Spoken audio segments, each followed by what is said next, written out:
Sekarang kita sampai di Uhud.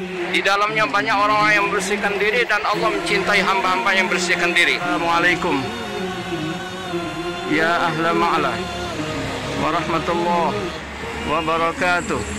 Yang mana di tempat ini, dalam ini Allah tenggelamkan Fir'aun dan bala tentaranya akibat kesombongannya.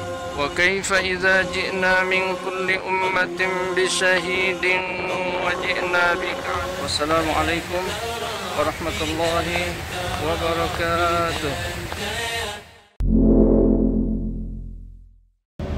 Assalamualaikum warahmatullahi wabarakatuh. Bismillahirrahmanirrahim. Alhamdulillahirabbil alamin. Wassalatu wassalamu ala asyrafil mursalin sayyidina Muhammadin wa ala alihi washabbihi ajmain, amma ba'd. Alhamdulillah pemirsa sekalian, dalam kesempatan kali ini kita akan ziarah ke Jabal An-Nur. Jabal An-Nur, Gunung An-Nur, Gunung Cahaya, karena disinilah sumber cahaya pertama kali, cahaya iman dan Islam memancar dari gunung ini. Namanya Gunung An-Nur. Itu lihat di sana belakang saya.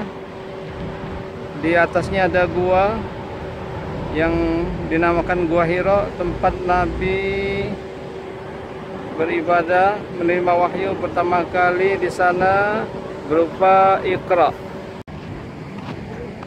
Itulah gunungnya di hadapan kita.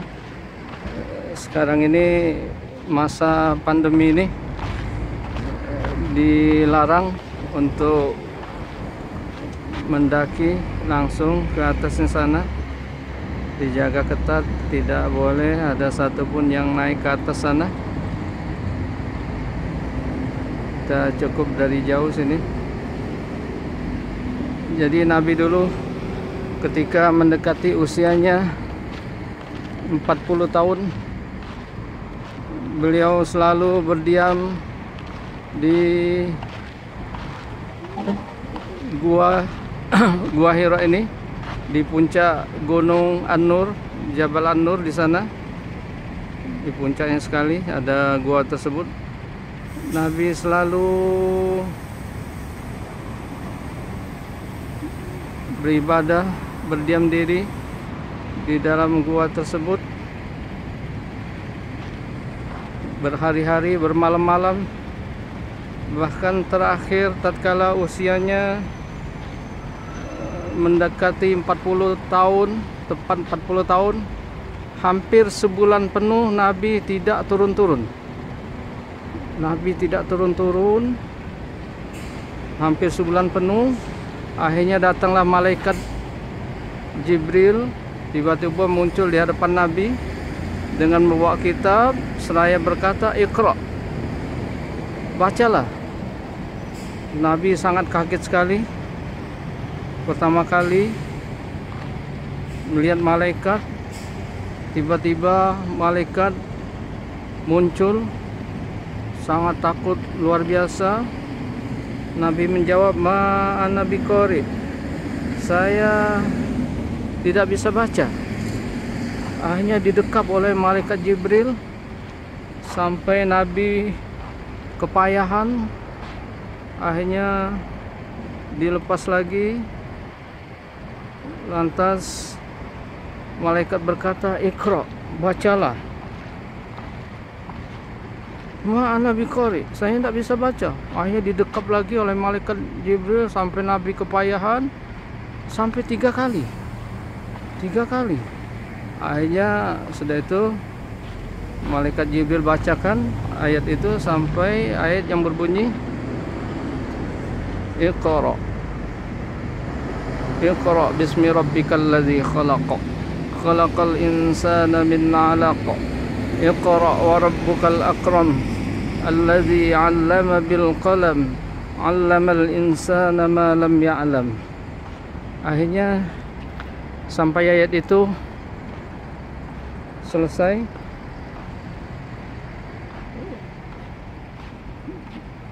Nabi ketakutan, gemetar seluruh sekujur badan Nabi.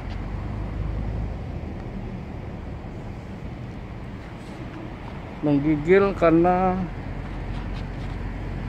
ketakutan yang sangat luar biasa.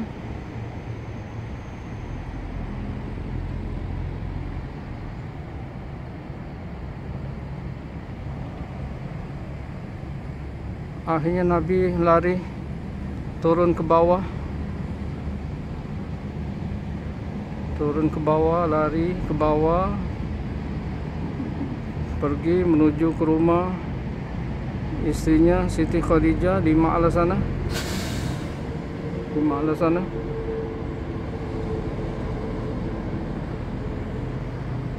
Akhirnya tatkala Nabi sampai di bawah, dari atas bukit ini, berada di bawah,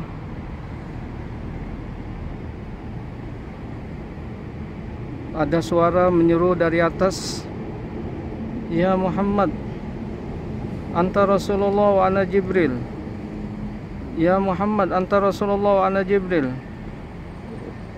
Wahai Muhammad, engkau adalah Rasulullah, utusan Allah, dan saya adalah malaikat Jibril. 3 kali. Akhirnya Nabi melihat ke atas, rupanya nampak malaikat Jibril yang sesungguhnya. Rupanya malaikat Jibril mengenalkan bentuk aslinya.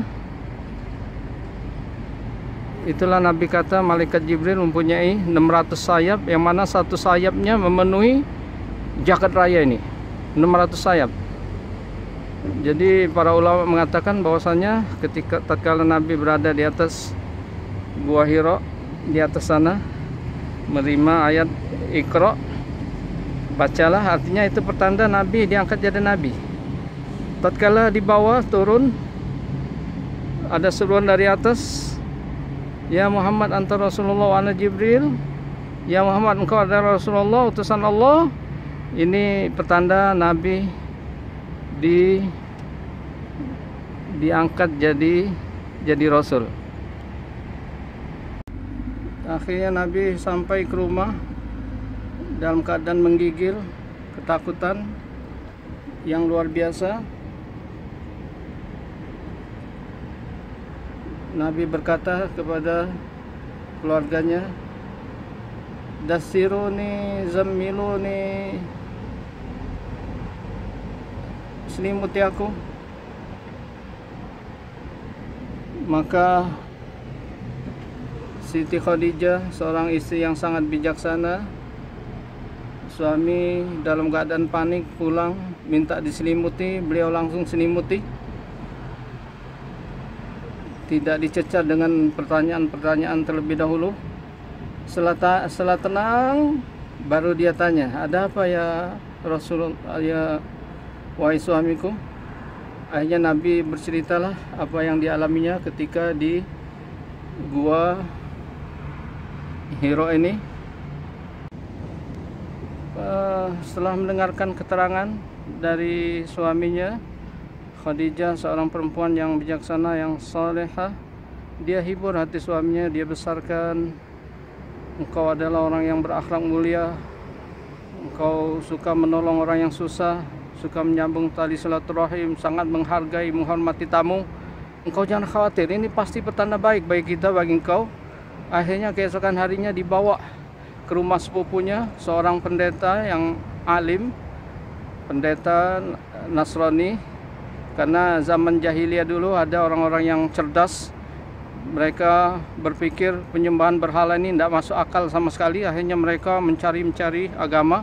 Ada yang pergi ke daerah Persia sana, ketemu orang menyembah api, dia lihat lebih masuk akal, masuk agama penyembah api, agama Majusi. Nah, Warok ini dia pergi ke daerah yang banyak Nasraninya. Akhirnya dia lihat agama Nasrani lebih masuk akal daripada nyembah berhala. Akhirnya dia masuk Nasrani, jadi pendeta. Waroko, dia sepupu Khadijah, dibawa ke rumah Waroko. Lantas Khadijah berkata, "Wahai suamiku, wahai saudara sepupuku Waroko, tolong engkau dengarkan apa yang akan diceritakan oleh anak saudaramu ini. Akhirnya dipersilakan suaminya, Nabi bercerita kepada Waraqah apa yang dialaminya ketika di gua Hira tersebut.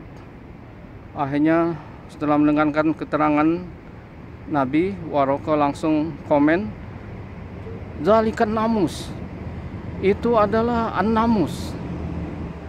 An-namus maksud Waraqah adalah malaikat Jibril yang dulu pernah datang kepada Nabi Musa. Dia sebut Nabi Isa karena orang Nasrani menganggap Isa sebagai Tuhan. Dulu pernah datang pada Nabi Musa, itu adalah an-namus, maksudnya malaikat Jibril. Jadi an-namus ini ada dalam bahasa Arab, ada an-namus, ada al-jasus. An-namus pembawa berita baik, al-jasus lawannya, al-jasus membawa berita buruk. Jadi maksudnya malaikat Jibril. Kemudian Waraqah berkata, demi Allah, kalau sekiranya saya hidup di masa engkau di mana engkau diusir dari kaummu, saya akan bela engkau mati-matian. Karena Waraqah sudah sangat tua sekali saat itu. Akhirnya setelah dia mengatakan demikian, beliau tidak lama meninggal dunia. Jadi dari ucapan Waraqah ini, dia menunjukkan keimanannya yang luar biasa. Iman, demi Allah, kalau saya masih hidup di masa engkau akan diusir, dimusuhi oleh kaummu, saya akan bela engkau mati-matian. Dia percaya, cuma keburu meninggal, belum sampai dakwah Nabi. Makanya Nabi mengatakan Waraqah ini min ahli jannah. Bahkan Nabi kata Waraqah ini nanti pada hari kiamat dia ada bawa bendera sendiri, umatan wahdah. Jadi dia satu umat sendiri, dia bawa sendiri benderanya, dia sendiri anggotanya. Yang lain-lainnya grup-grup banyak, dia cuma itu, karena keistimewanya seperti itu.